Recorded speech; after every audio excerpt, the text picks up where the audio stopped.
Hello and welcome to the Prosperity Podcast. My name is Lillian Bajor and I'll be your host. And today I'll be interviewing Shanti.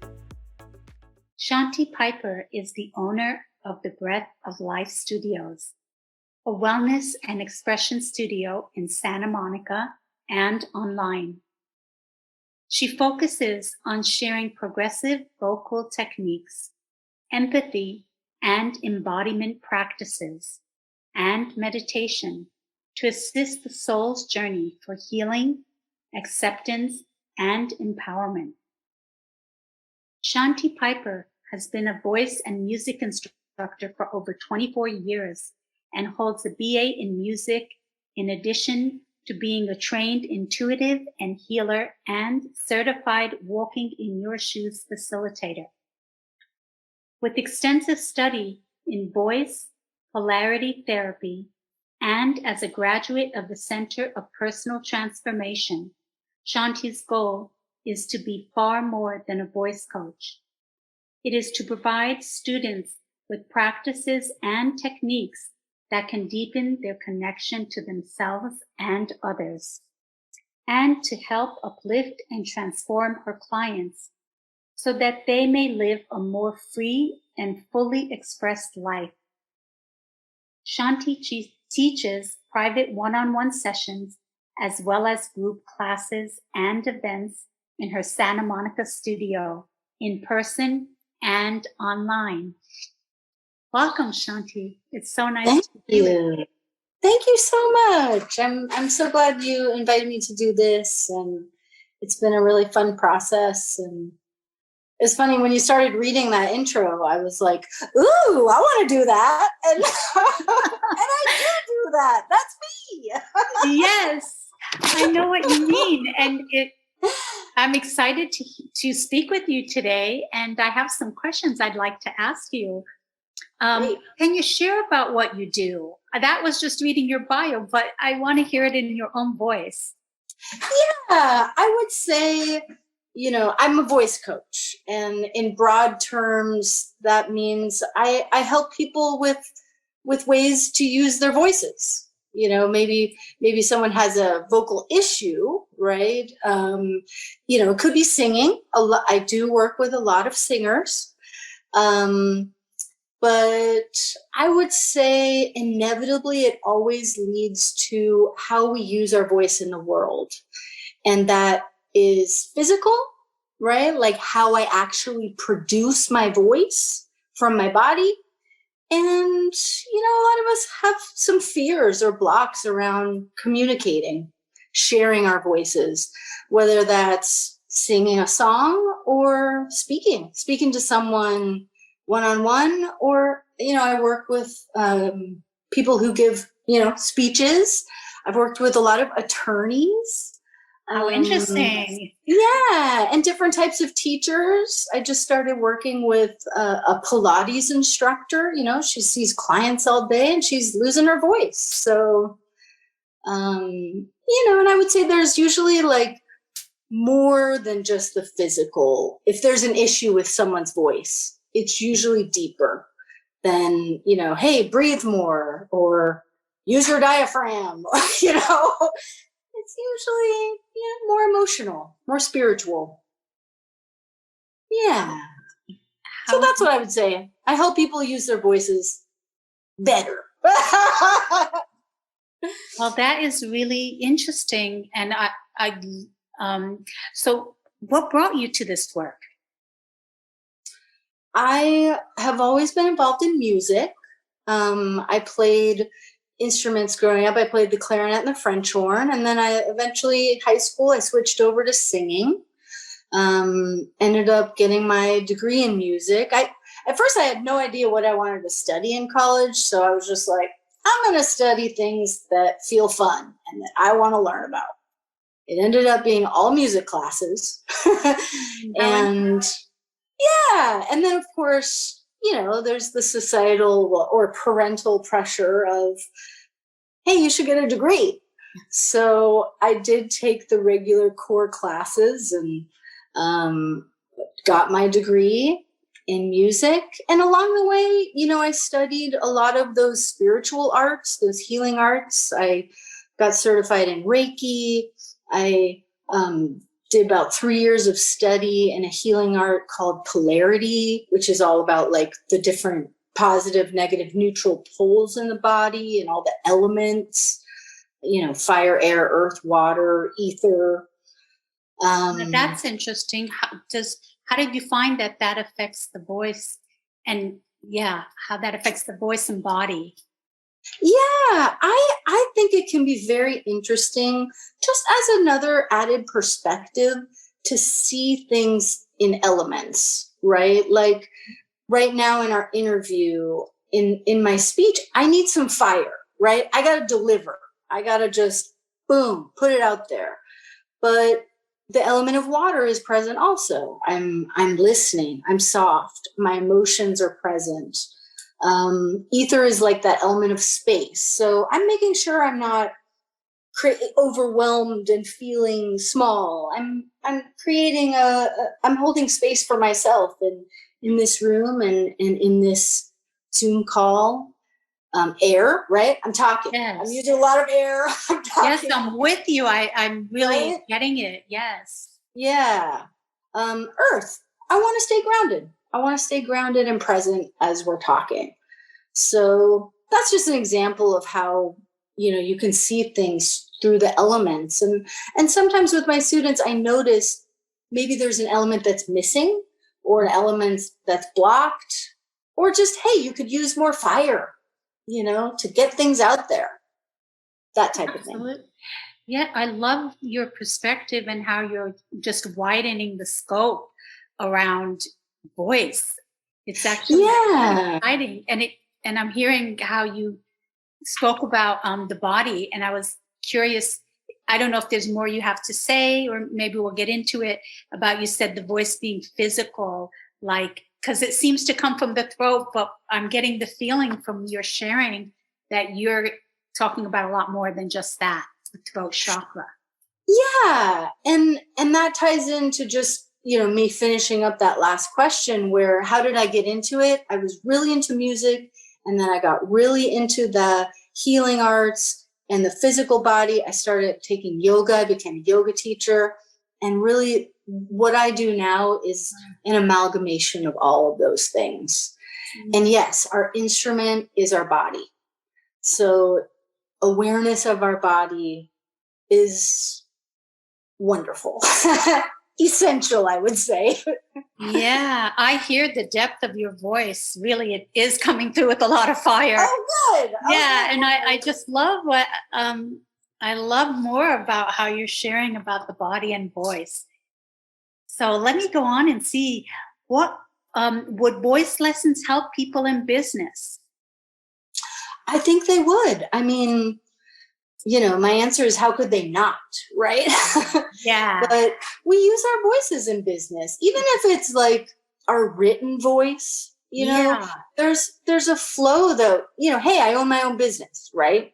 I'm the only one who does it. I mean, hey, I got a bookkeeper, but really I'm running my own business, and I got to put myself out there. And I can use my voice online in, you know, Instagram, social media type things. I can use my voice just talking to, you know, hey, someone at a gathering, right? I'm my calling card. I feel, you know, and a lot of us are, right? Yes. You show up, this is your business card right here. And when someone, when you have a magnetic, powerful, sensitive voice, I think it magnetizes people. And hey, I'm not saying like, oh, I'm so magnetic because I'm a, you know, but I've noticed a difference that in the other way, like if someone's low energy and mumbling and not really opening their mouth, it's hard to listen to them as the listener, right? It's hard to focus. So, you know, you can think of it not as like, hey, it's me, I'm putting, you know, but I want people to hear me, and I want to be of service in my business, whatever that is. And people need to be able to hear me and understand me to want to work with me. So, Yeah. I think that goes across all kinds of businesses. Yes. And my mind is thinking about different kind of business scenarios Yeah. and things like that, and how it probably is real beneficial for someone that is speaking and doing Yeah. presentations to work with someone like, well, with all the different aspects of how you actually work with someone, how you brought together the healing and the spirituality and the polarities, that it sounds very full. Yeah. And hey, maybe not everyone is open to going to those deeper levels, but I would say 95% of the people I do work with are, because hey, if let's just say, if I'm not opening my mouth, let's say that's the vocal issue. If someone comes to me and they're not opening their mouth, there's a reason for that. Maybe they weren't, maybe what happened in their childhood, they didn't feel safe, right? Yeah. And then the habit it's just become a habit now. Maybe they do feel safe now, right? But they've kept the habit of not opening their mouth, right? Of like holding back their voice. But hey, just to revisit, and be aware of it, then, oh, I can open my mouth. I do feel safe now. I understand in the past I didn't. Love to my inner child, whatever it may be. Yeah. But now I don't need that anymore. I don't need to close my mouth to feel safe or to protect myself, right? Yeah. So, just a little example of, there's always a reason why people express themselves with their voice the way they do. And so if someone's speaking and they do actually like open their mouth more on purpose, does that help the vocals, the sound and volume of the voice? Yeah, absolutely. Absolutely. We need space for our voice, right? Mm-hmm. And when we open, right? And when we open our mouths, I don't know if people can see me right now, no, but if you can imagine me, okay. Yeah. My face lights up because all the muscles are getting engaged. And when the muscles in my face are engaged, the muscles in my neck and the whole rest of my body gets engaged when I'm opening my mouth. And when I'm not opening my mouth, everything just falls. Yeah. I'm hearing it, and I'm actually like the vibration, because you took me there with all your sharing. So I'm like feeling the vibration, and I can sense the difference. I hope that I trust it will translate as people are listening to the podcast. Mm-hmm. Very interesting. And I'm so excited about you sharing about your empathy work. Like, why is it important to have empathy, and what value does it bring to our conversations in business and in our personal lives? Yeah, I would say, a simple way to think about empathy, right, is the ability to put yourself in someone else's shoes, to make an attempt or try to connect with what they're going through, what they're feeling. And that doesn't mean that we have to necessarily change what we're doing, right? We don't need to be a puppet or a people pleaser or whatever, term, but just to be able to get a deeper understanding of their perspective and where they're coming from. So in the voice, hey, that helps singing a song, right? If I'm going to sing a song with an emotional story, I want to feel where the character is coming from. So I want to have empathy for the character and empathy for the melody.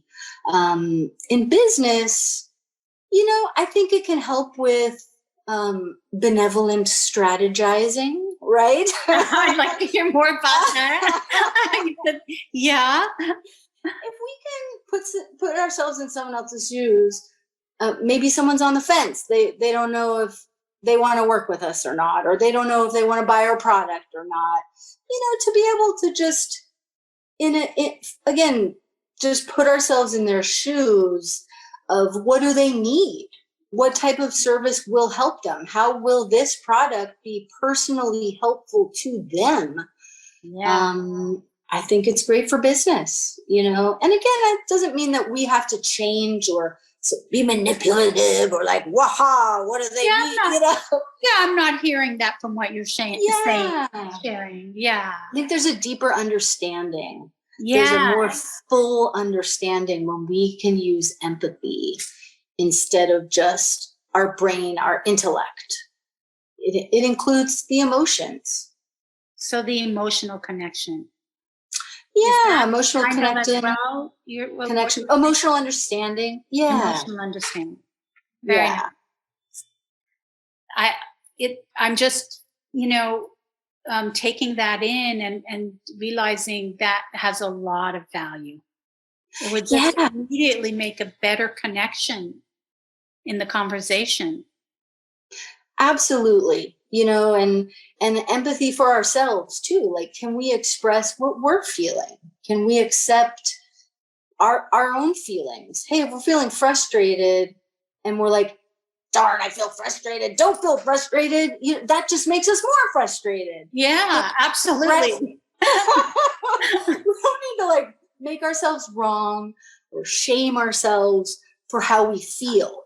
Yeah. So if we have empathy for ourselves, that gives space for our own emotions to move and process. And then more quickly, we'll get through that frustration. Okay, well, it didn't happen this time. Next time I'll do this, or I'll try this. Yeah, that sounds really great. I really get a sense for the empathy and for the allowance that having that empathy for ourselves and others, in the moment, having that as a practice, I can see the real value in being able to be real. Tell it like it is, which is what you're doing, and I'm loving it, really. Yeah, I love that, speak our truths, right? Speak what's true for us in the moment, in every moment we can. Hey, I know there's times where maybe you don't express everything, right? Yeah. There is some temperance, maybe. If you're getting pulled over by a police officer, maybe you're not going to say everything you're thinking. That would be a good idea. or corporate job interview. I don't know. I'm trying to. Yeah. But again, that's empathy for them. Where are they coming from, and where am I coming from, and how can we speak and communicate and negotiate to get the best outcome possible for everyone involved?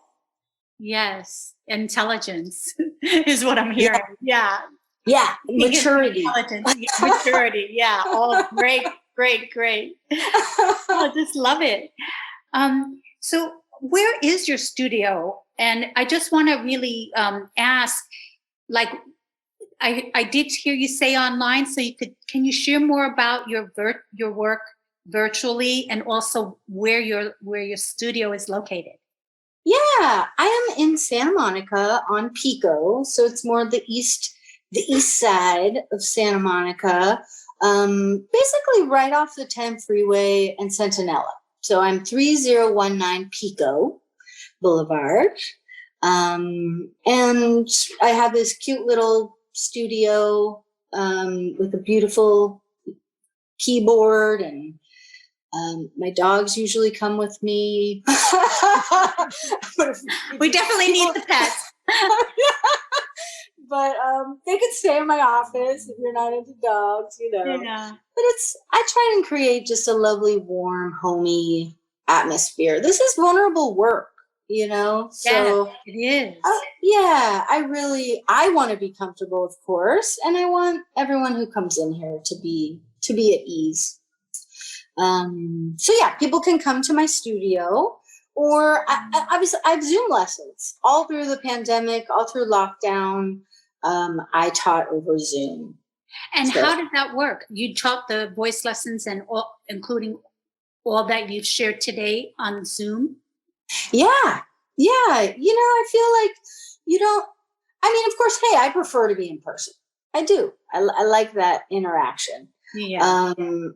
I do think it is a little easier, obviously, to feel someone's presence, right? And they feel mine, and it moves things quicker and creates more healthy intimacy, right?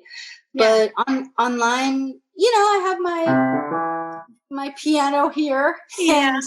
and we do warm-ups together. And then I would say the only difference is that if there's a voice lesson online, it's better if they have their accompaniment, like a singing lesson, their accompaniment on their end, right? Because there is a time delay.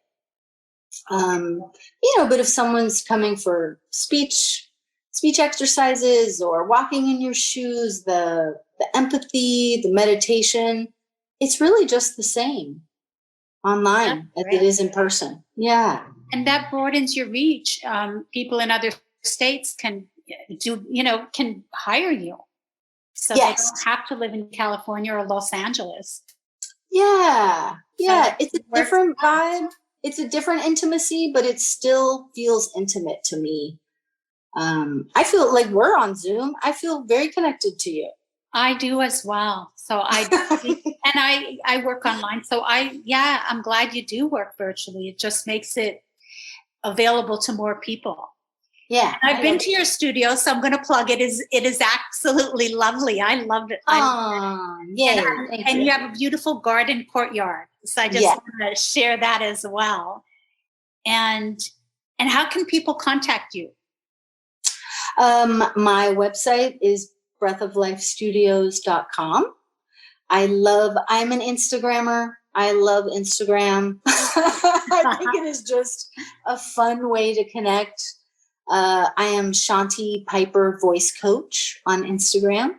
Okay. I have a Facebook page for my studio, Breath of Life Studios. And I'm very active on social media. So that's great. Yeah. So any of those places. And through there, my email's on there. And give me a call, shoot me a text, reach out. I'm a communicator. Yeah, I love it. And before we go, is there anything else you'd like to share? I love this question. And, thank you for sending, the questions beforehand. I saw that and I was like, what do I want to share? And, I think we can use our voices as a tool. We can see our voices change throughout the day, whatever our moods are, and of course we know they do with us and they do with other people. So I feel like we can use our voices as a tool to listen to others, to hear where they're coming from. And I know people know this sort of subconsciously, but hey, just to bring more awareness to that fact that that's a way to, to comfort someone. We talk to a child differently than we talk to like our older brother, Yeah. And you can really connect with people and really hear people and where they're coming from just by the tone of their voice and the way they use their voice. So I thought I would just throw that out there. I like that. As a little tag for the amazingness of our voices and what they tell us about each other. I really like that. Awareness is always such a beautiful tool, and it's present all the time. So yeah. I love bringing that awareness to communication. I think it's such a beautiful skill that we can always develop. So I love you. I love your work. I just so support you, and it's been an absolute pleasure being with you. For me as well. Thank you so much, Lillian. And thank you. And I hope everyone has enjoyed this conversation and interview as much as I have with Shanti. And here's a tip for creating prosperity to my listeners as I share that you will always receive a tip. And using affirmations is one way to create new beliefs. Affirmations work with repetition. You can either say affirmations several times throughout the day, or you can write affirmations 5 times or more a day. Of course, the more that you say them or write them, the quicker the change, the new belief will take place. And here's an affirmation that I encourage you to use. I am choosing to listen to those voices that empower me in creating peace and prosperity in my life. Thanks again for listening, and I look forward to being with you next time in our Successful Woman in Business series. Bye for now.